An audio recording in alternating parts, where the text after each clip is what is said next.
AI ద్వారా autism ముందే గుర్తించవచ్చా?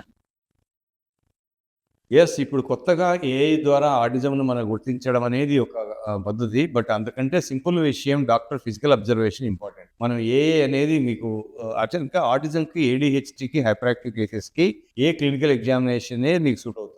So blood test గానివ్వండి, ఎక్స్‌రేలు గానివ్వండి, స్కానింగ్‌లు గానివ్వండి, లాబొరేటరీ ఇన్వెస్టిగేషన్స్ గానివ్వండి, ఏవన్నీ గాకుండా ఎందుకంటే ఆటిజం, ఏడీహెచ్‌డి, హైపర్ యాక్టివ్ అనేది సింప్టమ్స్‌ని బట్టి మనం డిసైడ్ చేస్తాం. సపోజ్ మీరు ఏఐ ద్వారా కొన్ని లిమిటేషన్స్ ద్వారా దాన్ని గుర్తుపట్టవచ్చు ఆటిజంని. బట్ దాన్ని డీప్‌గా ఎళ్ళేసరికి ఇది ఒక హైపర్ యాక్టివ్ ఉందా? లేకపోతే ఆటిజం ఉందా? ఏడీహెచ్‌డి ఉందా? అనేటువంటిది మీరు ఏఐ అనేది మనం ఎక్కువ ఇన్ఫర్మేషన్ ఇచ్చేదాన్ని బట్టి, పిల్లల యొక్క పిక్చర్‌లు చూపించేదాన్ని బట్టి ఉంటుంది. బట్ ఈ ఏఐ ద్వారా చాలామంది అనుకుంటారు గానీ కనుక్కోవచ్చని. బట్ కనుక్కొని ఏం చేస్తారు?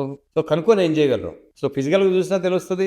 ఒక మంచి పిడియాట్రిషియన్ గానివ్వండి, ఒక మంచి డాక్టర్ దగ్గరికి ఎళ్ళేసినా సరే, మీకు క్లినికల్‌గా అబ్జర్వ్ చేసి, బాబుకు మైల్డ్ ఆటిజం ఉందా? మోడరేట్ ఆటిజం ఉందా? సివియర్ ఆటిజం ఉందా? చెప్పవచ్చు. బట్ దాని సొల్యూషన్ ఇంపార్టెంట్ ఇక్కడ. మీరు ఎంత ఫైండ్ ఔట్ చేసినా సరే, సొల్యూషన్ ఇంపార్టెంట్ కాబట్టి, ఆ సొల్యూషన్ దాని గురించి ఆలోచించాలే గానీ, మీరు ఫైండ్ ఔట్ చేయడం అనేది చాలామంది ఫైండ్ ఔట్ చేస్తారు.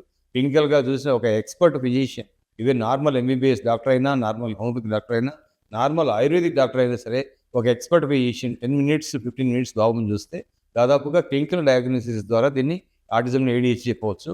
ఇదే విషయాన్ని మీరు ఏఐల కింద ప్రజెంట్ చేయగలిగితే మీకు కొంచెం 50% వరకు ఆన్సర్ వచ్చే అవకాశం ఉంటుంది గానీ, బట్ అక్యురసీ అనేది మిస్ అయ్యేటువంటి అవకాశం ఉంది.